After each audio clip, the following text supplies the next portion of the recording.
기도하옵나이다. 아멘. 할렐루야.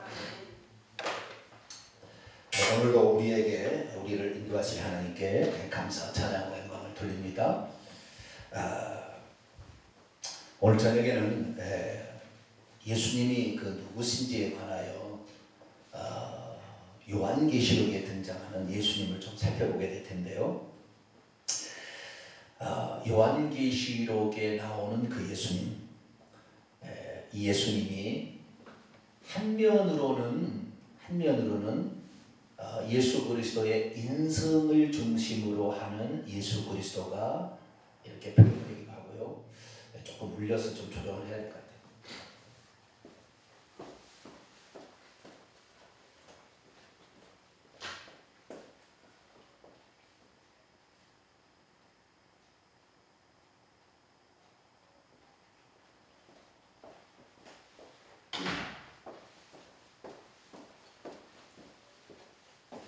예수님은 신성과 인성이 있는 것입니다. 그래서 인성에 사람으로서의 예수 그리스도가 있고 하나님으로서의 예수 그리스도가 있습니다. 예수님이 이 땅에 사실 때는 사람으로서 예수 그리스도를 표현하셨죠. 그렇죠? 그렇지만 그분의 본질을 숨길 수가 없어요. 사람으로 나타났지만, 그래서 하나님의 아들이라고 칭해졌지만 예수 그리스도께서 하나님 되심이 드러날 수밖에 없죠. 본질이 그러니까. 그분은 근본 하나님의 본체시니까. 할렐루야. 그렇기 때문에 하나님이 아니라고 할 수 없는 그런 것이 나타나기 시작한 거죠. 그렇지만 궁극적으로는 육신을 입고 계신 예수 그리스도였다는 거죠. 그런데 이분이 동정녀 마리아에 잉태될 때 비로소 생겨난 것이 아니라 만세전부터 계셨던 분이 동정녀 마리아의 태를 빌어 이 땅에 들어오신 겁니다. 할렐루야. 우리의 출생하고는 전혀 다른 출생이죠. 우리는 우리 엄마의 뱃속에 잉태되기 전에는 나는 존재하지 않았습니다. 우리 엄마의 태중에 잉태될 때, 물론 남자의 씨가 있을 같이 되겠지만 이 엄마의 태중에 잉태될 때에 처음으로 창조가 일어나는 겁니다. 할렐루야. 그런데 엄마가 자식을 만드나요? 하나님이 다 만드는 겁니다. 할렐루야. 내가 만들어요? 내가 만들지 못해요. 네? 내가 인간을 못 만듭니다. 하나님이 다 만드시는 거예요. 단지 나는 잉태만 할 뿐이죠. 그렇죠? 네. 도움을 주는 거예요. 잘 태어나도록. 네. 그런 것입니다. 그러니까 내 자식의 혈액형도 내 마음대로 결정이 안 되는 것입니다. 네. 내가 하는 것이 아니에요. 내가 할 수 있다면 내 자식은 태어날 때 뭐 좋은 놈 태어나게 원하겠지 않겠어요? 예쁘게 태어나게 원치 않겠어요? 다 내 마음대로 되는 건 아닙니다. 네. 하나님이 다 창조하시는 것입니다. 그래서 태어나게 하는데 인간인 우리하고 예수님은 차이가 있는 것이죠. 그 예수님은 선제 먼저 계셨어요. 할렐루야. 먼저 계셨다고 오시는 것이고 우리는 존재하지 않다가 창조된 겁니다. 우리는 피조물, 예수님은 피조물이 아니라 이 우리를 만드셨던 원래로 따르면 창조주. 할렐루야. 그분은 하나님이라는 거죠. 그래서 예수 그리스도의 탄생은 우리의 탄생하고는 전혀 다른 것입니다. 예수 그리스도 탄생은, 그리고 예수 그리스도 탄생은 하나님이 사람이 되어 오시는 것이고 우리의 탄생은 없던 것이 만들어지는 창조되는 탄생이요. 할렐루야. 그 차이가 있는 것입니다. 예수 그리스도의 이 탄생, 이걸로 말미암아 결국에 예수님은 인성이라는 것을 취하셨어요. 그래서 33년의 반의 생애를 사셨죠. 그런데 그렇게 된 이유는 단 한 가지, 인류의 죄를 사하려면 피 흘림이 없으니 사함이 없고 죄를 싹은 사망이기 때문에 피 흘려 죽을 수가 없죠. 하나님은 영이시니까. 그래서 사람의 몸을 입으시고 속죄의 제물로 죽으시기 원하여 사람이 되어 오신 것 뿐이지 사람이 되고 싶어서 오는 것이 아니라 인류를 속할 만한 흠없는 속죄 제물이 단 한 사람도 없기에 하나님께서요 메시아를 태어나게 하신 거잖아요. 그죠? 메시아를 삼을 수도 있습니다. 우리가 자식을 낼 때 내가 낳아서도 자식이지만 양자로 드릴 수도 있지 않겠어요? 그죠? 두 가지 방식이 있습니다. 법적으로는 똑같은 아들입니다. 그럴 수 있잖아요. 그래서 메시아도 하나님이 내가 이 사람을 메시아로 삼겠다 해가지고 메시아로 삼을 수도 있고, 그렇죠? 메시아를 태어나게 해서 메시아로 쓸 수도 있어요. 있어요. 그래서 두 가지 방법이 있습니다. 그런데 어느 누구도 메시아로서의 자격을 갖춘 자가 없었어요.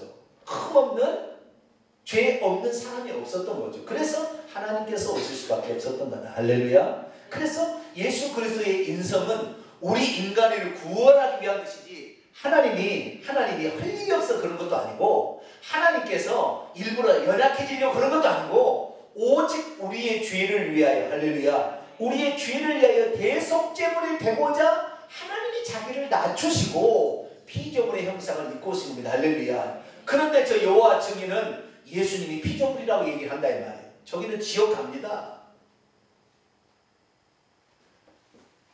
그리고 이 안식일교는 예수 그리스도께서 죄된 본성을 갖고 있었으나 죄만 짓지 않았다고 얘기하므로 안식일교회도 거의 지옥 갑니다. 깨닫지 못하면. 예수님은 죄된 본성이 없이 태어난 둘째 아담, 할렐루야, 마지막 아담. 로마서 5장과 고린도서 15장에 보면 그분은 둘째 아담이자 마지막 아담이에요. 첫째 아담은 우리의 인류의 시조고 두 번째지만 마지막이에요. 할렐루야. 예수님은. 그래서 그 예수님께서 우리 죄를 위하여 그렇게 인성을 취하신 것이죠. 네. 그리고 예수님은 다시 죽고 부활하셔서 원래 자리로 가셨습니다. 그래서 이 요한계시록은 AD 95년경에 쓴 것입니다.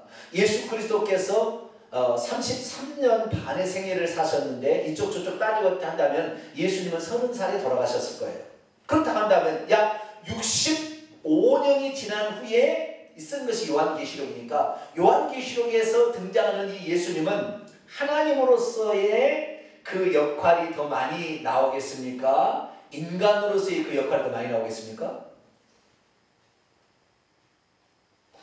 찾아봐야 되겠어요? 네, 찾아봐야 되겠죠. 그래서 오늘은 인성을 지니신 예수 그리스도와 신성 하나님 본체이셨던 예수 그리스도가 요한계시록 어느 정도의 퍼센테이지로 나오는지를 하나씩 좀 이렇게 살펴보겠습니다. 그래서 우리가 믿고 있는 그 예수 그리스도가 누군지에 대해서 정확히 알고 우리의 신앙 고백이 온전한 신앙 고백이 될 수 있기를 바랍니다. 자, 그러면 요한계시록을 통틀어서 제가 그냥 통틀어서 설명해 버릴게요. 통틀어서 예수님이 사람으로서 무슨 일을 하셨는가에 관하여 요한계시록은 몇 가지가 나오는 딱 세 가지밖에 안 나와요. 몇 가지 나온다고요? 세 가지. 나머지 크게 보면 20가지가 나옵니다. 예수님이 누구신지에 대해서 설명을 하는 게 예수님은 예를 들어서 뭐 창조의 근본이다. 그 다음에 하나님이 7영을 붙들고 가지고 계십니다. 뭐 예수님은 알파 오메가다. 뭐 이런 게 있잖아요. 광명한 새벽별이다. 막 이런 게 많이 있는데 예수 그리스도께서 누구신지에 관하여 인성, 사람으로서의 그 역할을 감당하는 측면이 묘사된 것은 단 3가지밖에 안 나와요. 요한계시록에. 근데 나머지는 거의가 다 이제 전부 신성에 관한 이야기만 예수님이 하고 있습니다. 그러니까 요한계시록을 보면은 예수님이 원래 하나님이셨다는 사실을 정확히 알 수가 있게 해주는 것이죠. 자, 그러면 예수님이 사람이었다 라는 측면에 나오는 예수님의 묘사를 살펴봅니다. 자, 1장 13절 봅니다. 13절. 자, 읽습니다. 시작. 촛대 사이에 인자 같은 이가 발에 끌리는 옷을 입고 가슴에 금띠를 띠고. 촛대 사이에 누가 있어요? 인자 같은 이가 서 있었어요. 그런데 그분이 입고 있는 옷이나 가슴에 금띠나 그분의 머리털이나 눈이나 모든 바른 것은 다 신성의 하나님을 표현하고 있습니다. 그런데 그분을 지칭하는 표현이 뭐라고요? 사람의 아들 같은 어떤 존재다. 사람의 아들 같은. 그러니까 예수님의 모양이 어떤 모양이라고요? 사람의 모양을 지녔다라는 사실을 말해주고 있습니다. 그래서 예수님의 인성을 표현하는 첫 번째 단어는 인자 같으니, 이게 첫 번째입니다. 그런데 거기에 묘사되는 모든 것들은 거의가 다 신성에 관한 이야기입니다. 신성에 관한 이야기. 근데 왜 인자 같은 이라는 것을 표현했냐면 18절에 보니까 이렇게 되어 있어요. 내가 전에 뭐 했노라? 죽었었노라. 여러분, 하나님이 죽을 수 있어요, 없어요? 하나님 죽을 수가 없죠. 하나님 영이신데 어떻게 죽어요? 하나님 죽을 수 없어요. 사람만이 죽을 수가 있습니다. 그래서 이 인자 같은 이는 묘사는 하나님의 묘사를 하고 있어요. 하나님의 묘사를 하고 있으나 인자 같은 이는 사람이었던 그 인자, 사람이었던 그분을 표현해주고 있습니다.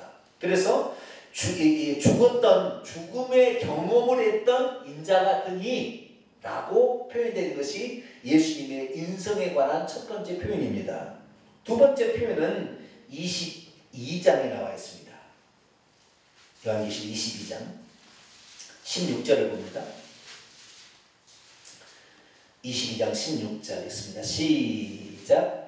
나 예수는 교회들을 위하여 내 사자를 보내어 이것들을 너희에게 증언하게 하리로라. 나는 다윗의 뿌리요 자손이니 곧 광명한 새벽별이라. 광명한 새벽별은 신성의 표현이고요. 나는 다윗의 뿌리라는 것도 신성의 표현입니다. 나는 다윗의 자손이다고만이 다윗의 후손으로 예수님 메시아가 왔잖아요. 그죠? 네, 다윗의 후손으로 오셨다 했을 때에 그때는 인성을 말하는 것입니다.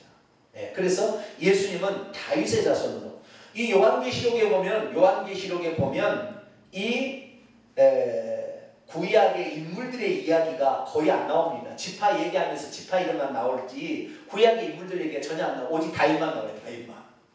다윗만 나오는데 얼마나 하나님이 다윗을 좋아했는지 몰라요. 그렇게 쉽게 말해서 하나님 보시기에 가장 인생이 아름다운 삶은 다윗이 한 것 같아요. 그래서 다윗의 자손이라고 당신을 표현하기를 기뻐하세요. 다윗의 뿌리요. 내가 다윗을 만든 존재. 뿌리에서 올라오잖아요. 다 후손들이 올라와서 열매를 맺는 거예요. 뿌리가 없이 어떻게 줄기가 올라옵니까? 나는 다윗을 만든 장본인이다. 그렇지만 나는 다윗의 또한 후손이다. 왜? 다윗의 후손으로 아브라함의 42대 후손으로 예수님 오시고 다윗의 몇 대니까 그 몇 대 만에 오시는 거예요. 그래서 이 다윗의 후손이라는 표현이 예수님을 지칭하는 표현이에요. 세 번째, 요한계시록 5장을 봅니다. 세 번째, 요한계시록 5장 6절입니다. 요한계시록 5장 6절. 요한계시록 5장 6절 읽습니다. 시작.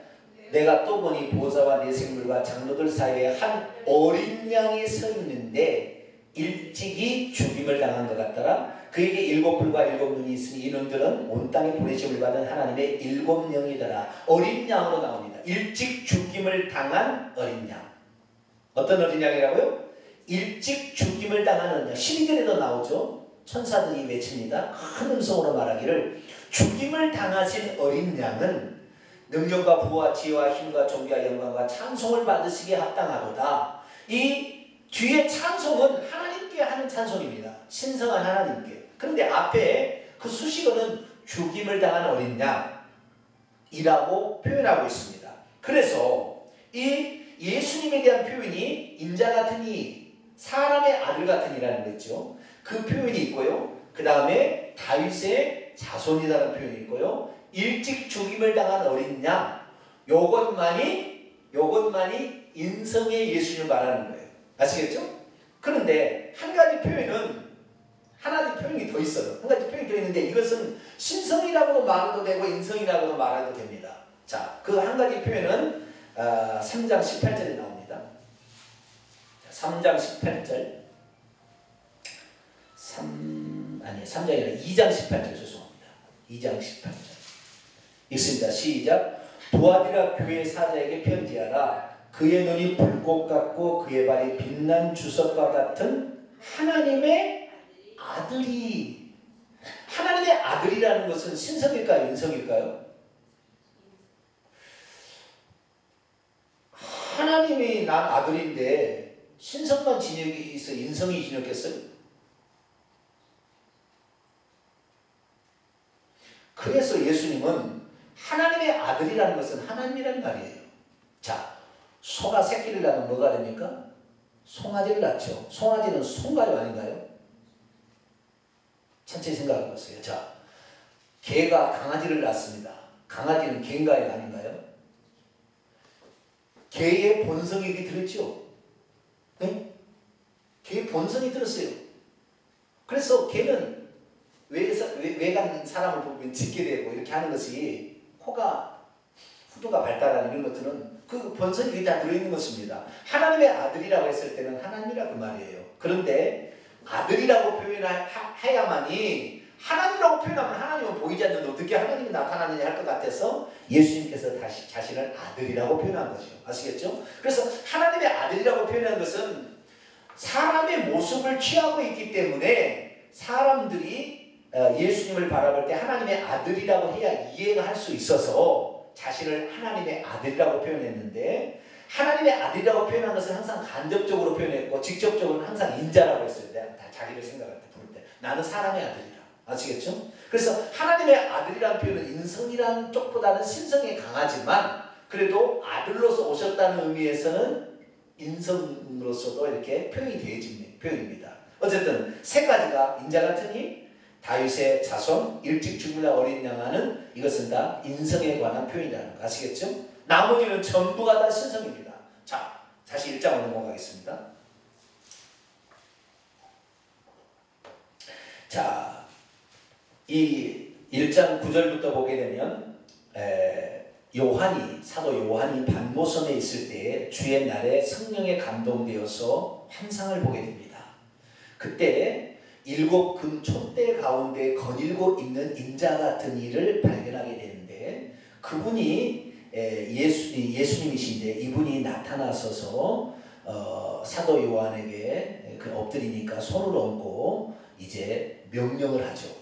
지금 네가 보고 있는 건 내가 어떤 존재인지에 대해서 써보려고 그 다음에 지금 있는 일 이제 2장 3장에 7개의 교회가 지금 하고 있는 예수님이 하고 있는 일을 써보내라겠고 그 다음에 4장부터 22장까지 미래에 되어질 일들을 써보내라 이렇게 얘기를 합니다. 그런데 그분에 대한 묘사가 일찍 죽었었노라 인자 같은 이라는 측면에서는 사람이지만 그분에 대한 모든 묘사는 신성의 여호와 하나님을 그대로 표현하고 있어요.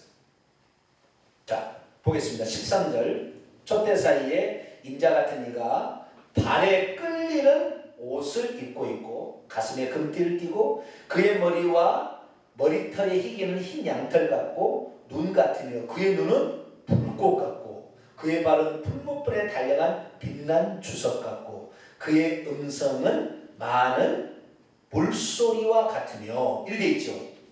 이 묘사는 어떤 묘사입니까? 구약의 여호와 하나님에 대한 묘사입니다. 자, 다니엘서 7장을 볼까요?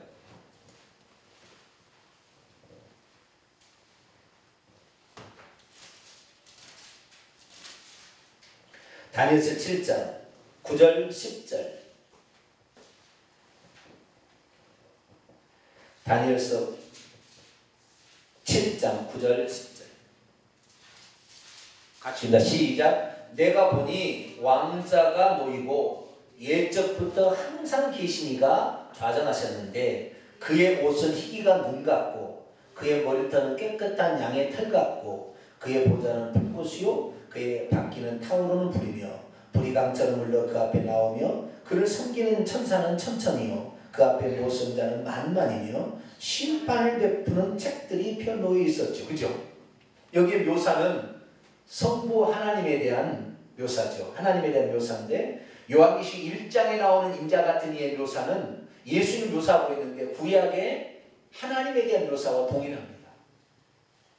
그래서 이 예수 그리스도에 대한 1장에 나와 있는 인자 같은 이한 묘사는 성부 하나님과 동일한 묘사를 하고 있습니다. 그래서 예수님이 하나님이시구나 라는 사실을 알 수가 있죠. 뿐만 아니라 자 보세요. 1장 18절을 봅니다. 살아있는 자라 전에 죽었었어요. 볼지어다 내가 이제 세세토록 살아있어. 사망과 음부의 열쇠를 가졌죠.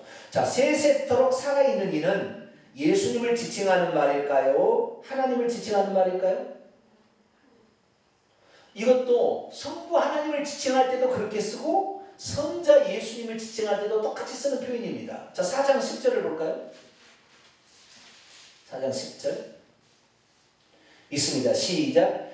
9절 10절입니다. 9절 10절 시작. 그 생물이 보좌에 앉으사 세세토록 살아계신 이에 대해 영광과 존귀와 감사를 드릴 때 24장물이 보좌에 앉으신 이 앞에 엎드려 세세토록 살아있는 이에게 경배하고 자기의 발을 보좌 앞에 들이며 이르되 세세 살아계시는 이는 보좌에 앉으신 이죠. 이 보좌에 앉으신 이가 누굽니까? 19장을 봅니다. 19장 정확히 나와요. 보좌에 누가 앉아 계십니까? 19장 4절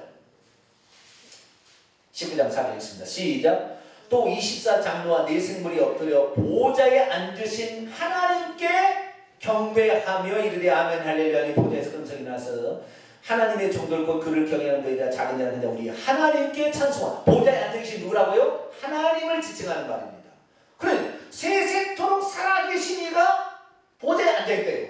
세세토록 살아있는 이가 1장을 보니까 일찍 죽임을 당했으나 다시 살아나서서 세세토록 살아있고 사망과 음부 열쇠를 가지고 있는데 그분이 누구라고요? 예수님이에요. 그러니까 예수님과 세세토록 살아계신 이라는 측면에서는 예수님과 성부가 똑같은 거예요. 아까 그의 머리털이 희고 오래됐다. 태고적부터 오래전부터 있었다는 거예요. 그죠?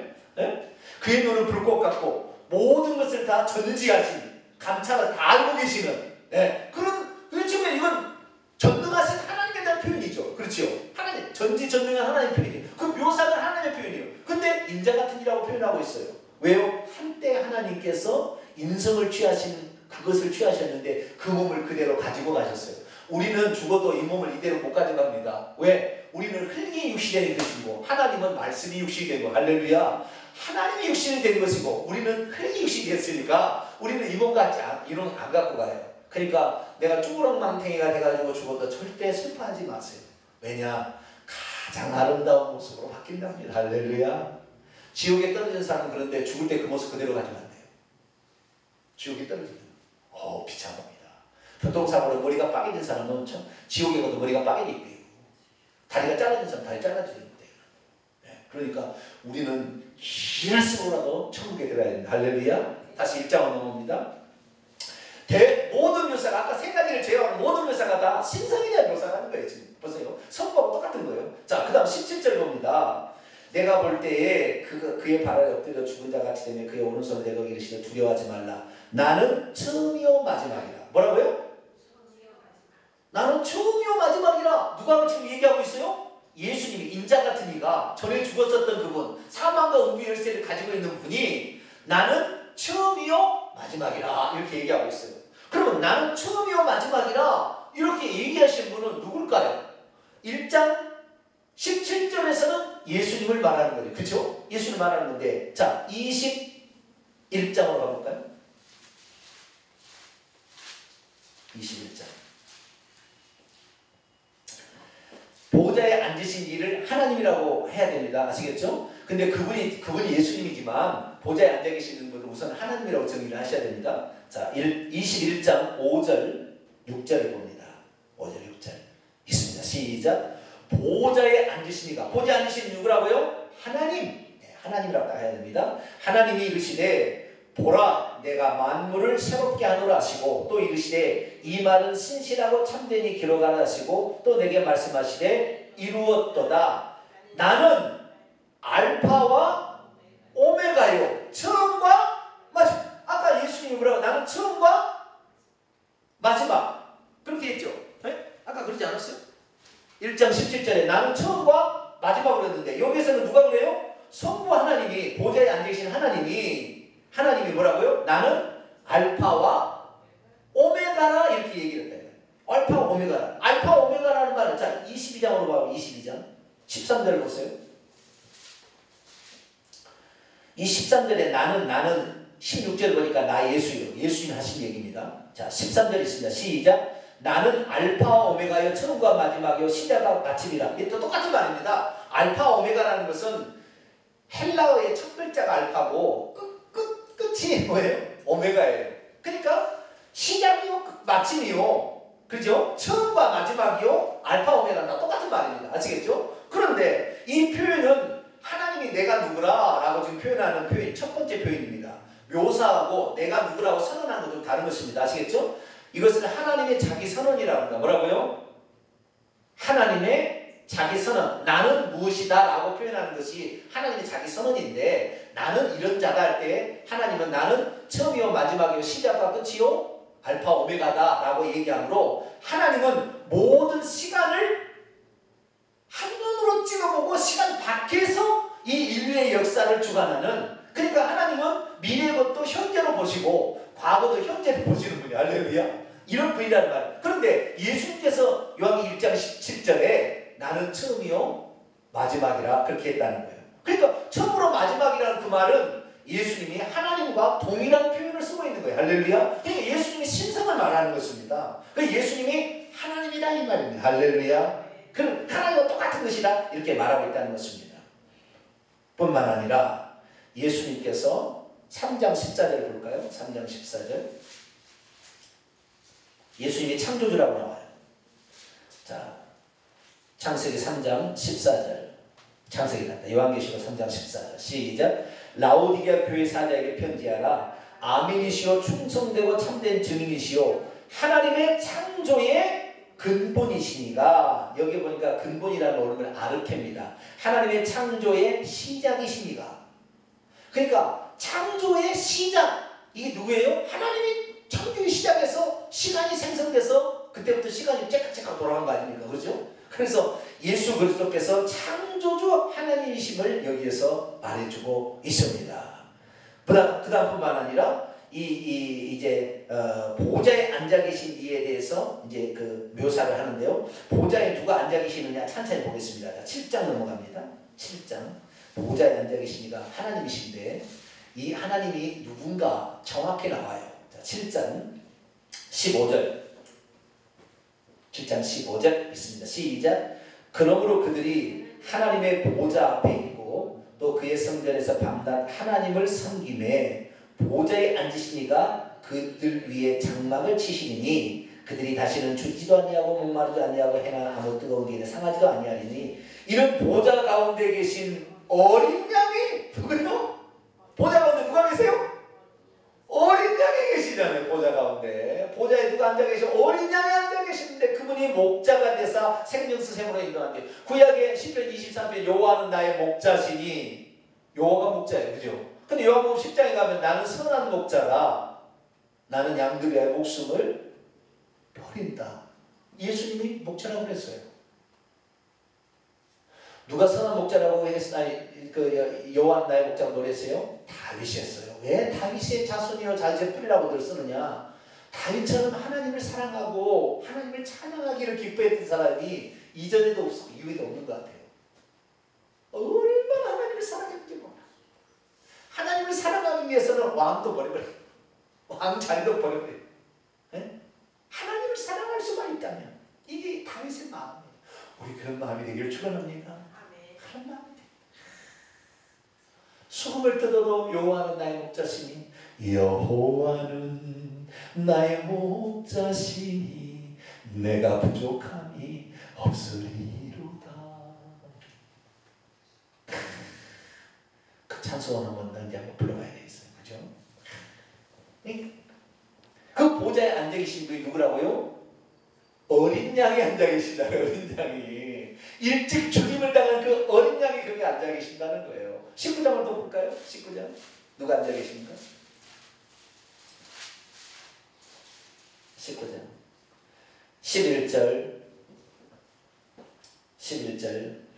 여기에 이제 보좌에 앉으시니까 심판하십니다. 11절 있습니다. 시작. 또 내가 크고 흰 보좌. 큰 보좌고요. 흰 보좌. 흰 보좌라는 것은 너무 빛이 나거나 오래되었거나 아시겠죠? 그럴 때 흰 보좌인데 이 보좌와 그것 위에 앉으신 이를 보니 이제 죽은 자들을 앞에 놓고 심판하시는 거예요. 그렇죠? 그러면 성경에 보면 예수님께서 누가 보좌에 앉아서 심판하십니까? 여기에서는 누구라고 딱 안 나와요. 그러나 공감복음서 읽어보면 누가 심판하고 있어요? 자, 마태복음 25장을 볼까요? 하나만 보겠습니다. 마태복음 25장 31절로 32절 이제 심판하시는 장면입니다. 자, 읽습니다. 시작. 인자가 자기의 영광으로 모든 천사와 함께 할 때 자기의 영광의 보좌에 앉으리니 누가 심판하시는 거예요? 인자가 심판하는 거죠. 인자가. 그 보좌 위에 누가 앉아 계세요? 인자가 앉아 계십니다. 아까는 보좌 위에 어린 양이 앉아 계신다 했죠. 근데 보좌에 계신 이라고 표현했는데 보좌에 계시니, 자 정리를 합니다. 지금까지 이제 뭐 다는 안 했습니다만 어느 정도 정리를 좀 해보죠. 이렇게 정리를 하시면 됩니다. 하늘에 있는 보좌는 딱 한 개예요. 몇 개? 한 개. 이 보좌에 세세토록 살아계시니까 앉아있었어요. 아시겠죠? 거기에 세세토록 살아있는, 근데 그의 눈은 불꽃 같고 그의 머리털이 희고 흰 옷을 입고 나풀나풀 발에 끌리는 옷을 입었는데 발로 심판할 것 같아 무거워서 빛난 주석 같아 깔아뭉개 보이느냐 싹 그냥 다 진일이 것 같은 아주 위험 있고 그런데 가슴에 금띠를 띠고 그의 얼굴에서는 빛이 확 비치면서 아시겠죠? 그분이 있는데 이분이 누구냐? 다니엘서 7장을 보고 이사야 6장을 읽어보면은 그 하나님이 높이 들린 보좌에 앉아 계시다고 여호와께서 얘기하고 있습니다. 그래서 구약에 보면 그 하나님이 구약의 성도에게는 자신의 이름을 여호와로 계시하셨어요. 자, 이사야 6장을 넘어갑니다. 이제 이사야 6장. 자, 성경을 한눈으로 이렇게 볼 수 있다는 게 얼마나 감사한지 우리에게 성경이 주어진 게 감사를 드리죠. 자, 이사야 6장. 이 보좌에 앉아 계신 이가 누구냐? 구약 성경에 누구냐라고 딱 나오냐면은 그 여호와라고 나와버려요. 이사야는. 그런데 우리 신약 성경의 요한계시록 보니까 어린 양이 인자가 앉아 있다고 얘기를 하는데 구약에는 누가 앉아 있다고 얘기하냐? 6장에 보세요. 6장. 이사야 6장. 우시야 1절입니다. 우시야 왕이 죽던 해 내가 본즉 주께서 높이 들린 분. 이거 주님이 누군지를 모르겠죠. 아도나이께서 높이 들린 보좌에 하나입니다. 단수입니다. 앉아 계시는데 그 옷자락이 성전에 가득했죠. 그 옷의 색깔은 뭐였다고? 흰색이고 서랍들이 하늘에 하나님을 모시는 그 주변에 있는 거룩한 천사들입니다. 서랍들이 모시고 있는데 6날개가 있어서 그 둘로는 자기 얼굴을 가리었고 그 둘로는 자기 발을 가리어 구두로 날며 서로 부르되 거룩하다 거룩하다 거룩하다 만군의 여호와여 그의 영광이 온 땅에 충만하도다. 그게 누가 지금 얘기를 하고 있다고요? 여호와가 앉아 계시다는 말이에요. 아시겠죠? 그래서 그 앉아 계신 분이 8절에 내가 누구를 보면 누구를 할 때 9절 여호와께서 말하기를 누가 앉아 계셨어요? 여호와께서 앉아 계세요. 구약 성경에는. 그러니까 한 분이신 그 하나님께서 구약에는 여호와로 계시가 됐어요. 그것을 천국에 있는 하늘에 있는 그것을 이 땅의 사람에게 선지자들에게 눈을 열으셔가지고 에스겔 선지자, 다니엘 선지자, 이사야 선지자의 미가야 선지자의 눈을 열어서 하늘에 계시는 그 하나님의 그 천국에 있는 그 모습을 보게 하니 높이 들린 보좌에 흰옷을 입고 계신 그분이 앉아 계시더라는 거예요. 아시겠죠? 그분의 이름을 여호와라고 구약에는 계시했기 때문에 여호와로 알려졌지만 이분이 요한계시록에 보니까 누군가 찬차에 보니까 일찍 죽임을 당한 어린 양이 그리고 인자가 거기에 앉아 계셨어요. 그러니까 그 하나님께서 동시존재가 가능한 그 하나님께서 우리의 죄를 대속하시기 위해서 아들의 몸을 입고 아들의 신분으로 이 땅에 오셨어요. 그러니까 신약에는 물론 하나님은 어디나 항상 계십니다. 아시겠죠? 창세기 18장에 여호와와 두 명의 천사가 아브라함에게 소돔과 고모라 집 멸망을 알려주러 옵니다. 그러면 하늘의 보좌에 하나님 안 계시는가요? 아니죠. 창조자 하나님은 동시존재가 가능합니다. 할렐루야. 11시 예배를 드려도 예배를 다 받으신다니까요. 저는 동시존재를 몰랐기 때문에 제가 가장 적응하기 힘들었던 게 뭐냐면 이거였어요. 하나님 기도를 하는 거예요. 선생님이 이제 기도를 시키면 하나님 이곳에 오셔서 우리 예배를 받아주시옵소서. 그러니까 우리 교회 하나님 오시면 옆 교회는 누가 가나. 저는 교회를 처음 나갔잖아요. 고등학교 2학년 때 한 번도 교회를 그전에 한두 번 정도 성탄절에 무슨 뭐 행사 있다 해서 하탕어동으로 간 적은 있어요. 2번인가 있어요. 그때는 몰랐고 고등학교 2학년 때 처음 교회를 나갔는데 그 예배 시간에 권사님들이 이제 그 예배 순서로 기도를 하는데 하나님 이곳에 오셔서 우리 예배를 받아주시옵소서. 하나님은 고민되시겠다. 여기에 오라고 그러면 저기에는 못 가실 텐데 그러면 하나님이 바쁘시겠다. 네, 그 생각했다니까요. 그것은 우리 피조물은 동시존재가 안 됩니다. 할렐루야. 하나님이 온 땅에 충만하도다. 할렐루야. 하나님은 천지에 충만하지 아니하냐. 할렐루야. 동시에 존재가 가능하다 이 말이에요. 그분은. 네. 그렇기 때문에 여호와로 아브라함 앞에 나타났어도 구약에 딱 여호와라고 자신을 계시하는 단 한 번이 창세기 18장. 하나님 잘 오지 않아요. 요즘 사람들이요 예수님 오셔서 자기를 만나줬다는데 그거 다 가짜입니다. 천년에 한 번 있을까 말까니 하나님 직접 오는 일은 중대한 일이에요. 그래서 하나님은 예수님은 나는 아브라함의 자손이야 다윗의 자손인 것은 아브라함과 다윗이 정말 하나님 마음에 드는 게 있었던 거예요. 믿음의 조상 아브라함. 죄를 지었어도 회개함으로 모든 것을 다 버리고 회개해서 다시 주님과의 주님을 사랑하고 그 표현하는 다윗. 할렐루야. 그래서 이 두 사람에게 하나님이 특별한 관심을 가졌던 거예요. 자, 구약에는 보좌에 앉아 계시니까 누구라고요? 여호와가 앉아 계시는데 요한계시록에 보니까 천천히 보니까 여호와가 앉아 계시는 게 아니고 누가 앉아 계세요? 어린 양이 앉아 계시다는 어린 양이 세상에. 그래서 이 세세토록 살아있는 이도 예수님의 이름을 표현하고 하나님의 이름을 표현한 단어였고 그 다음에 보좌에 앉으신 이도 하나님이시지만 또 어린 양이 앉아 계시니까 그 두 분은 한 분이다. 그래서 요한계시록 22장 봅니다. 22장 1절에 그 보좌를 뭐라고 나중에는 지칭하느냐. 이 보좌를 22장 1절입니다. 시작. 또 그가 수정같이 맑은 생명수의 강을 내게 보이니 하나님과 및 어린 양의 보좌로부터 이게 만약에 보좌가 둘이라면 하나님의 보좌와 어린 양의 보좌로부터 이렇게 해야 됩니다.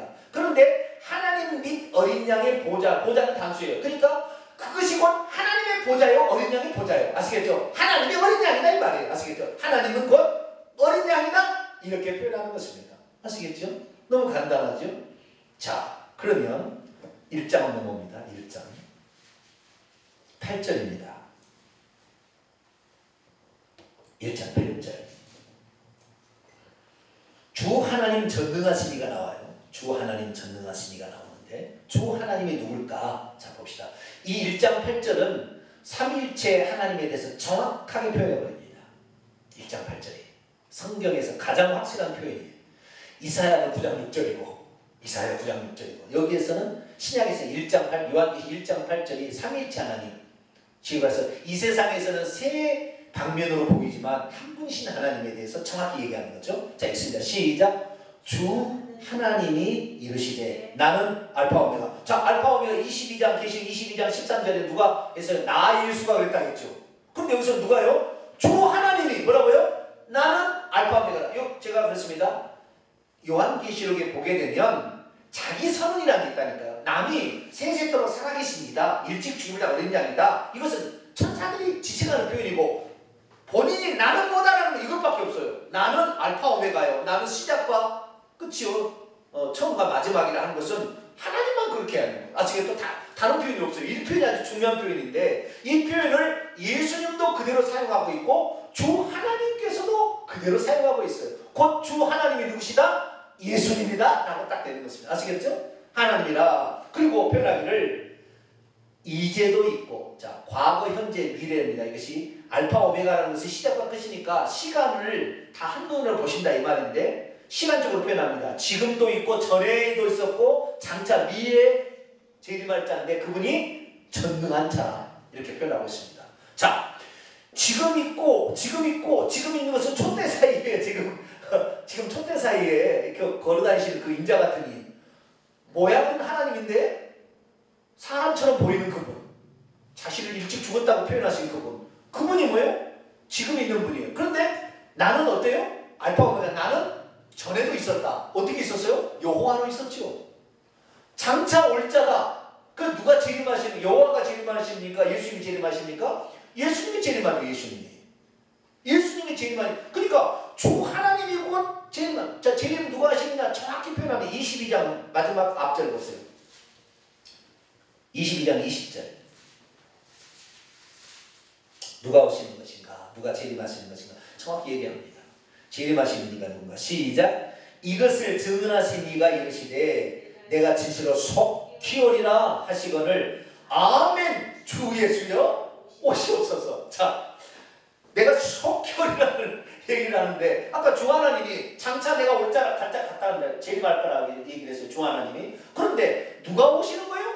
주 예수께서. 아까 주 하나님이 주 예수야. 할렐루야. 이것이 성경이에요. 이것이 성경. 그래서 이 예수님이 누구냐? 예수님이 나는 누구다라고 딱 선언은 자기 선언이 있어요. 자기 선언은 100% 뭐요?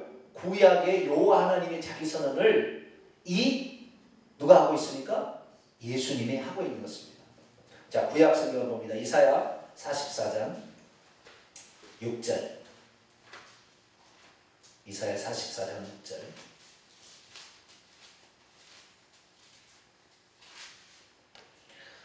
이 강의는 신학생들이 배워도 깜짝 놀랄 강의인데 우리 성도들은 응당그런 줄 알고 있어요. 너무 쉽게 알아듣는데 이건 보통 일이 아닙니다. 2000년 교회사 가운데 이런 이야기를 못 들어봤어요. 왜? 교리에 갇혀가지고. 자, 이사야 44장 6절 있습니다. 시작. 이스라엘의 왕인 여호와, 이스라엘의 구원자인 만군의 여호와. 자, 이스라엘 왕이시고 구원자이셔요. 그런데 구원자가 누굽니까? 신약에는 예수님이죠.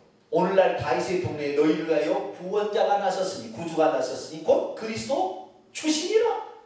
구원자는 누구예요? 신약에는 예수님인데 여기는 누구라고 얘기하겠어요? 만군의 여호와가 이같이 말하노라. 나는 처음이요 나는 마지막이라. 나 외에 다른 신이 없느니라. 8절 하반절 중간에 너희는 나의 증인이여 나 외에 신이 또 있겠느냐? 다른 신이 있음을 내가 알지 못한다. 그러니 나는 처음이요 마지막이라. 요한계시록에 보니까 성부께서도 그런 말을 썼고 그 다음에 어린 양도 예수님도 그런 말을 썼는데 구약에는 여호와가 쓰고 있어요.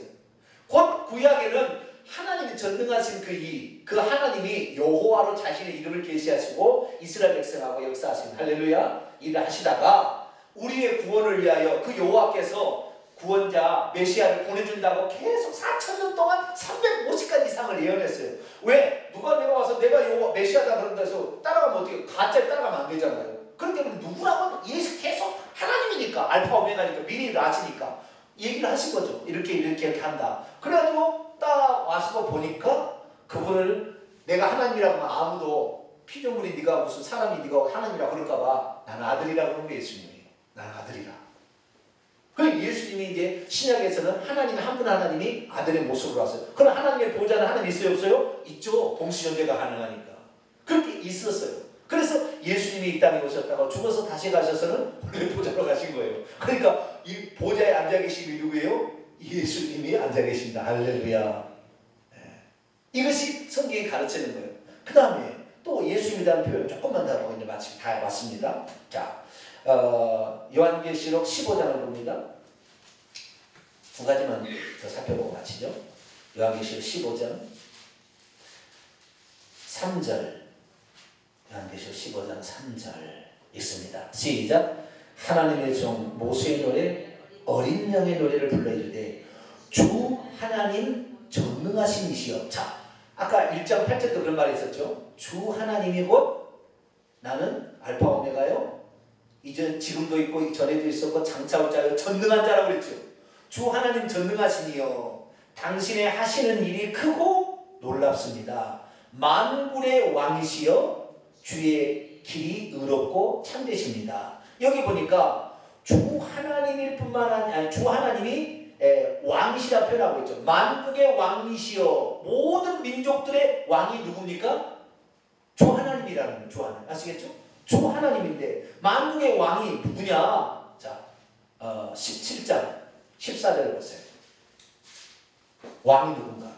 모든 만국의 왕들, 만왕의 왕이 누군가 볼까요? 자, 14절입니다. 17장 14절 시작. 그들이 어린 양과 더불어 싸우려니와 어린 양은 만주의 주요 만왕의 왕이시므로 그들을 이기실 것이요. 예수님 누구라고요? 만왕의 왕이요 만주의 주가 되신다고 여기서 딱 이렇게 표현하고 있습니다. 사도 바울도 그걸 씁니다. 자, 디모데전서 4장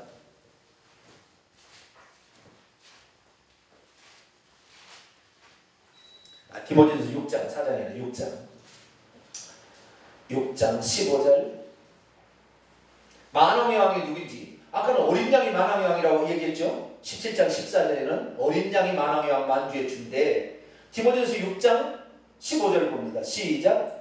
기약이 이르면 하나님이 그의 나타나심을 보이시니 하나님은 복되시고 유일하신 주권자시며 만왕의 왕이시며 만주의 주시니. 여기는 하나님이라고 나와요. 그죠? 구약 성경에 이사야 보니까 하나님이 이스라엘의 왕이다. 만군의 여호와다. 만왕의 왕이시다. 표현하는데 요한계시록을 보이고 디모데전서를 보면은 하나님이 예수님이 곧 어린 양의 만왕의 만주의 주. 그러니까 하나님의 동일 표현이에요. 주 하나님 전능하시니가 예수님. 그래서요, 우리가 예수님한테 표현할 때 뭐라고 표현하냐면, 하나님이시라고 표현할 때는 우리가 알고는 하나님으로 표현하지만 예수 하나님이라 표현하면은 조금 이상해요. 왜? 예수님이 아들로 우리에서 우리를 죽으셨으니까. 그래서 주님 전능하신 전능자 이렇게 표현하는 것은 아무 문제 없습니다. 아시겠죠? 하나님이라고 표현하면은 사람들이 헷갈릴 수 있으니까 하나님이시지만 주 전능하심이여 이렇게 표현하는 것은 아주 좋은 표현이에요. 그래서 기도할 때 주 전능하심이여 이렇게 표현하기 아주 좋습니다. 자, 그래서 이제 마지막입니다.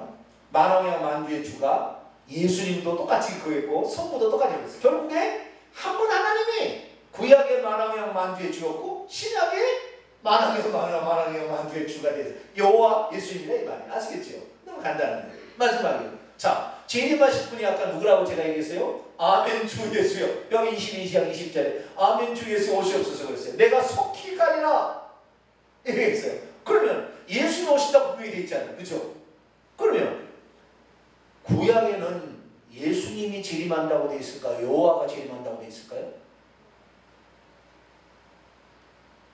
스가랴 14장.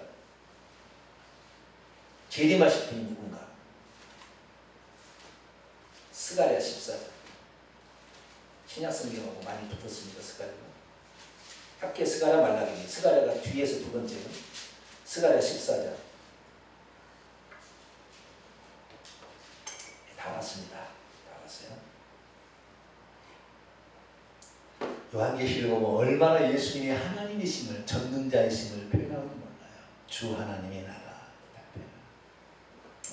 자, 14장 3절 있습니다. 시작. 그때에 여호와께서 나가사 그 이방 나라들을 치시되 이왕의 전쟁 날에 싸운 것 같이 하리라. 그날에 그의 발이 예루살렘 앞 동쪽 감람산에 서실 것이요.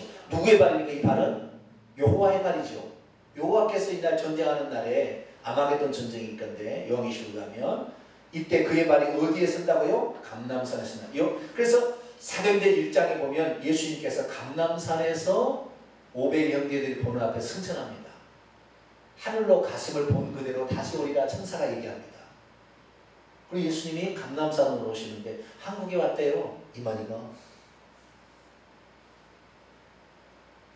한국에 이런 사기꾼이 어디 있으면 참. 감람산에 오신다. 그런데 여호와께서 오신다고 하는데 자 5절에 정확히 나와버려요. 5절에 중간부터 봅니다. 나의 하나님 시작. 나의 하나님 여호와께서 오실 것이요 모든 거룩한 자들이 주와 함께 하리라. 누가 온다고요? 여호와께서 오신대. 구약에는 예수님이 온다고 얘기 안 해요. 아직 예수님이 없어요. 한 분이니까 한 분은 하나님이니까 나 외에 다른 신이 없어요. 어떤 사람은 그래요. 하나님은 삼위일체를 믿어야 천국을 간다고 얘기를 하더라고요. 그러니까 성부, 성자, 성령을 믿어야 천국 간다고 이렇게 얘기를 하는 거예요. 그런데 이게 삼위일체, 말은 삼위일체지 세 분 하나님을 믿는 거거든. 여호와, 예수님, 성령님. 그렇잖아요. 그런데 구약의 성도 가운데 어느 누구가 아들 하나님 있다고 아들 하나님까지 믿는 사람이 어디 있어요? 신명기 6장 4절에 우리 하나님 여호와는 오직 하나님 여호와시 유일한 주시니 하나님 한 분이래. 나 외에 다른 신이 없어요. 그러면은 아브라함이나 모세는 한 분 하나님밖에 몰랐는데 그럼 지금 지옥 갔나요? 삼일째 몰랐으니까? 말도 안 되는 소리예요. 일단 교리들이 하는 얘기예요. 성경은 예수님이 여호와예요. 할렐루야. 그분이 구원자로 오신다고 했기 때문에 그 여호와를 믿고 구원자로 오실 분을 믿어서 오실 메시아를 믿어 천국 간 겁니다. 할렐루야. 구약도 한 분 하나님을 믿고 천국 간 것이고 우리도 이 땅에 우리를 구원하러 오신 한 분 하나님 그분을 믿고 천국 가는 겁니다. 할렐루야.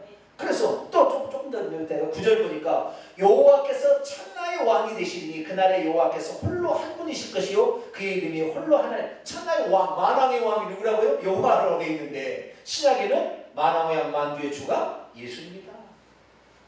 자 마지막입니다. 요한계시록 1장이세요. 끝입니다. 누가 올 것인가? 1장 7절입니다.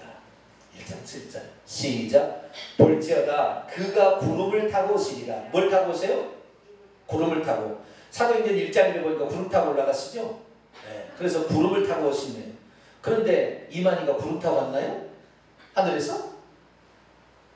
말도 안 되는 소리예요. 자, 구름 타고 오시리라. 각 사람이 눈이 그를 보겠고 그를 찌른 자들도 볼 것이요. 그를 찌른다는 것은 예수님이 로마 군병에 찔림을 받았다는 걸 말해줘요. 인성을 입으신 그분이 오신다 이거죠. 그러니까 여기에서 그가 오신다는 그는 누구예요? 예수 그리스도께서 오겠죠. 그런데 그분이 8절에 보니까 주 하나님이 장차 올 자요 얘기하고 있어요. 결국에 장차 오시는 하나님이 예수입니다. 예수님이 곧 하나님이시다. 할렐루야. 그러니까 천국에서 세 개의 보좌를 볼 리가 없고 세 분을 볼 리가 없습니다. 천국에 가면 우리는 한 분 하나님을 보게 됩니다. 할렐루야. 그래서 우리가 이 땅에 살 때 예수님을 아버지라고 표현하는 것은 조금 어려워요. 아시겠죠? 왜냐하면 그 위치라는 것이 아들의 위치로 오셨기 때문에 아버지하고 동일하신 분이지만 이사야 9장 6절에 그러나 아버지라고 할 게 아니고 그분은 하나님 전능자라고 표현하시고 주님이라고 표현하시길 바랍니다. 그래서 우리가 예수 그리스도를 믿는 것은 요한계시록에 보니까 인성을 지니셨던 그분을 하나님이 우리에게 영원한 간증이 되게 하기 위하여 어린 양이라고 표현하시고 사람의 아들이라고 표현하셨어요. 그리고 다윗의 자손이라고 표현을 했지만 이분은 전능하신 하나님이에요. 할렐루야. 우리를 위해서 부득이하게 인성을 취했다는 사실을 알고 우리 주 예수 그리스도로 말미암아 한 분 하나님을 잘 섬기다가 천국에서 그분과 함께 영원토록 사는 저와 여러분 되시기를 간절히 바랍니다. 거룩하신 하나님 감사합니다. 신구약 성경에 나와 있는 하나님에 관하여 정확하게 오늘 살피게 하시니 감사를 드립니다. 요한계시록이 결론의 책임이 요한계시록을 통하여 우리는 하나님이 누군지를